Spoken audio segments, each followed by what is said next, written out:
Hey, what's going on, everybody? This is Tyrone back with Tech Life.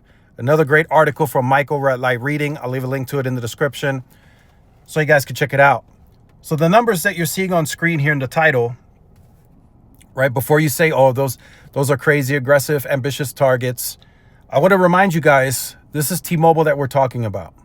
They are very effective and good at selling their services.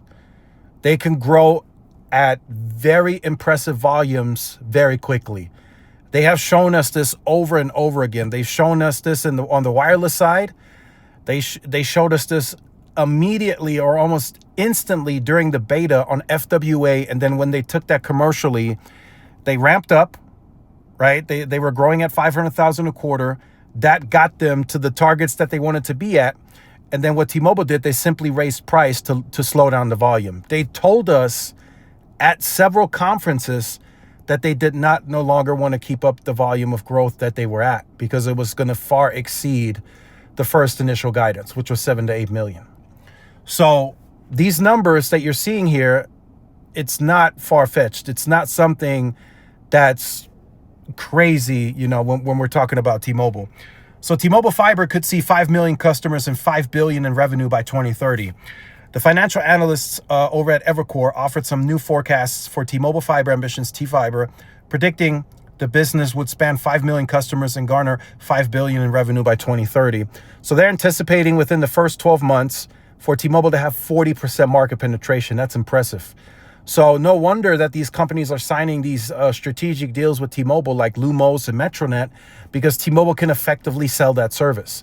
Lumos and Metronet individually, they would probably have a harder time selling the product. T-Mobile has a very strong national brand, and they can actually invest significant money to make this happen. T-Mobile knows exactly how to pull this off.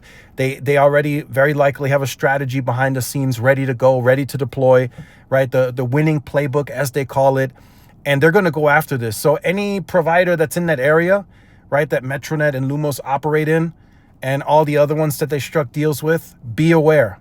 Be aware. T-Mobile is coming. They're not going to play any games. I'm telling you right now. I've been hearing some rumors and stuff. As an example, this is just an example. It's a rumor. I've seen some documents, but it's not official, so I have to call it a rumor. For an example, the Lumos 2 gig tier, right? Now that T-Mobile has officially closed that deal, the Lumos 2 gig tier is $110. That's getting ready to drop down to 75. That would probably be the cheapest 2 gig tier that I've seen in the industry. I think AT&T charges like 125 or 130 bucks for their 2 gig tier.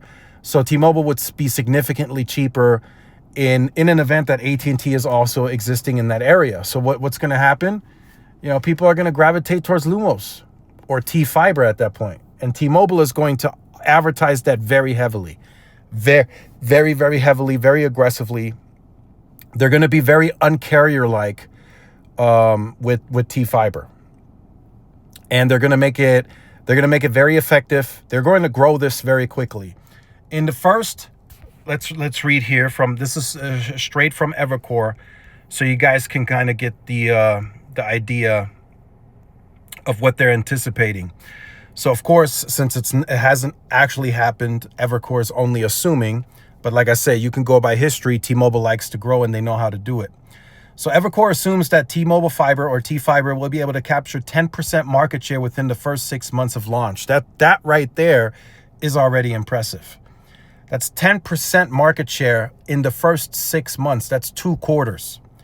And then 20% within a year. That's the first full 4 quarters.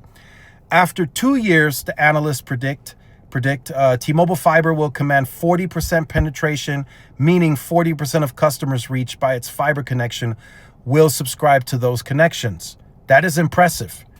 And we all know T-Mobile can pull this off.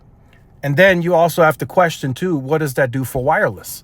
There is likely, within that 40% penetration, there's likely a percentage of customers that don't have T-Mobile wireless. So that's another massive opportunity for convergence for T-Mobile. And they're going to see it more the convergence factor, they're going to see it more with the whole fiber play versus what they see with FWA. Because with FWA, they can't touch the whole neighborhood, right? There's only limited amount of slots that they can fill. With fiber, if Lumos has it deployed in the entire neighborhood, T-Mobile has access to compete for the entire neighborhood, all the homes that are in the neighborhood, right? So you gotta take that into factor. So if T-Mobile is like, hey, we can penetrate 100% of this neighborhood with fiber, we think within the first year we can get, I don't know, 1/3 or even half of the neighborhood to join T-Fiber, then we think we can get 30-40% convergence on that, on those customers. It's a very, very strong possibility. And knowing T-Mobile, they're gonna have a huge discount. They're gonna have maybe a 40% convergence discount with fiber and T-Mobile wireless. They're gonna do something off the charts to be effective at the very beginning, because they're gonna want to grow this as quickly as they possibly can. So let me know your thoughts on this in the comments. I'll leave a link to this in the description so you guys can check it out. Like, share, subscribe, and I'll see you in the next one. Peace.